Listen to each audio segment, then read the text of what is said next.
بالله السميع العليم من الشيطان اللعين الرجيم بسم الله الرحمن الرحيم الحمد لله رب العالمين والصلاة والسلام على محمد وعلى أهل بيته الطيبين الطاهرين المعصومين الأطهار لا سيما إمام الحجة المهدي أجل الله تعالى فرجه الشريف. Dear viewers, dear respected brothers and sisters in faith and tashayyu in the walayat of Amir al-Mu'mineen Ali alayhi salam, thank you for joining us for an episode of Treasures from Usul al-Kafi.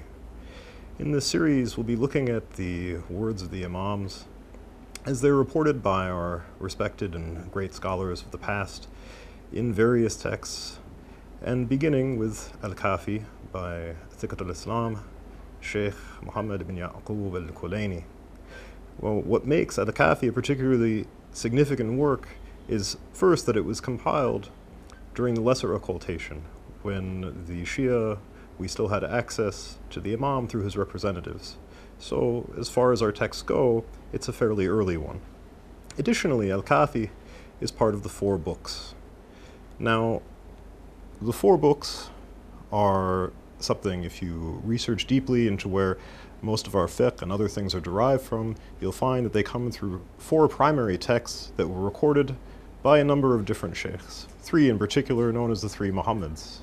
One of these was Sheikh al-Kulaini, the other 2 were Sheikh al-Saduq and Sheikh al-Tusi. May God have mercy on all of them. The importance of these books can't be understated, but most of them are used primarily for fiqh. What makes al-Kafi particularly unique is that this text also includes 3 volumes out of the 8 that don't deal specifically with fiqh and instead deal with the subject of doctrine and theology and belief. The first 2 volumes of al-Kafi are known as Usul al-Kafi. Now, within these texts, we find various things related to doctrine and dogma of the Shia faith, and they are particularly invaluable because we find that when we follow, for instance, a marja taqlid, that we follow them in areas of fiqh and not in areas of doctrine. That in areas of doctrine, in Usul al-Din, which is the primary concern of Usul al-Kafi, that these are beliefs that we must come to through our own investigation and knowledge, and that they are not something that we can imitate or follow someone in. What makes al-Kafi more unique, additionally, is that it begins with a chapter dealing with aql, and that will be the subject of today's brief lecture, inshallah. Aql can be defined in a number of different ways, and its definition, in fact, is something that scholars have struggled with and pondered over for hundreds of years.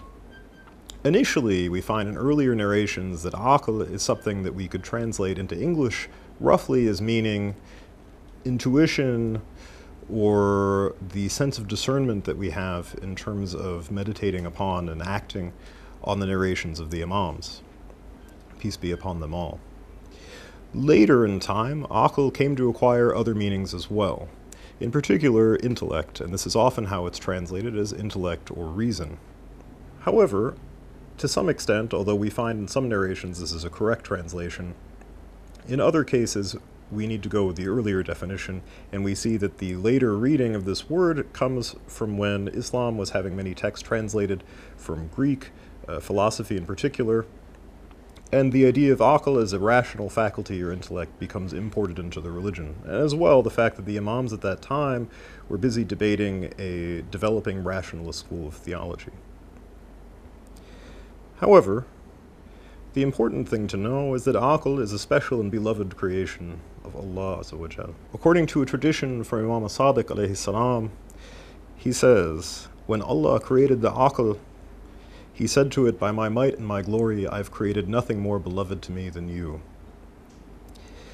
and that I shall not give a full measure of you except to those whom I love, that it's you on whose basis I command and prohibit, and you on whose basis I punish and give reward. To understand the meaning of this, we need to think about the 2 key aspects of this narration that the Imam outlined, which are reward and punishment and obedience and disobedience. The aql is not given in even shares to everyone, and is not given in a complete share to almost anyone at all, with perhaps the obvious exception of the Imams, prophets, and messengers. The aql, in a sense, is the way that we make a distinction between things such as right and wrong, good or evil, but on its own is insufficient to provide detail. And this is where we come to a longer but more specific narration, also from Imam as-Sadiq alayhi salam. In this narration, Imam as-Sadiq outlines the finer distinction between aql, which we could define again as discernment or intuition, or as reason or intellect, and the subject of ilm, which is related. However, in the past, the two words used to be used fairly interchangeably. Ilm in this case, we'll say, means knowledge, which is the simplest definition of the word in English. The Imam says that it's through aql that humanity knows their creator and realizes that they are created, and that he is the one who arranges their affairs and that they are directed by him, that he is eternal and that they are temporary. With the aid of aql, they are able to discern by observing his creation that they themselves have a creator and an authority set over them, a creator without beginning and without end. Through aql, they are able to recognize good and evil and to associate jahl with darkness and aql with light. A companion of the Imam's asked him, is this aql, is it sufficient for humanity to the exclusion of all else? The Imam answers this very beautifully. He alayhi salam says, he who is possessed of aql knows by aid of his aql that God is the truth and that he is his Lord. And he also knows that his creator both loves and hates, and that we are either able to obey or disobey him. However, at the same time, he perceives that aql on its own is not enough to inform him of what constitutes obedience or disobedience, or what he loves or dislikes. And he realizes through aid of his aql that he will only be able to obtain this knowledge through ilm. Thus, whoever possesses aql is compelled to seek ilm, which we will get to shortly in coming episodes. However, we may say that at the very least, without aql, we would be unable to act on ilm that we receive. And in fact, that we need the ilm, the knowledge that's delivered to us by messengers and prophets of God, in order to direct our aql in the correct direction. In other words, we may say that ilm, knowledge, is the fuel for aql, for our intuition, for our reason, for our intellect. Now, I mentioned that our aqls at this time are incomplete, but the last note that I'd like to leave you with is that there will come a time, of course, when our aqls will become completed, as per a narration for Imam al-Baqir alayhi salam, also found in Usul al-Kafi. Imam al-Baqir alayhi salam says that when al-Mahdi rises, God shall place his hand on the heads of his creation, of his servants, and that he shall compose their aqls, thereby perfecting their understanding.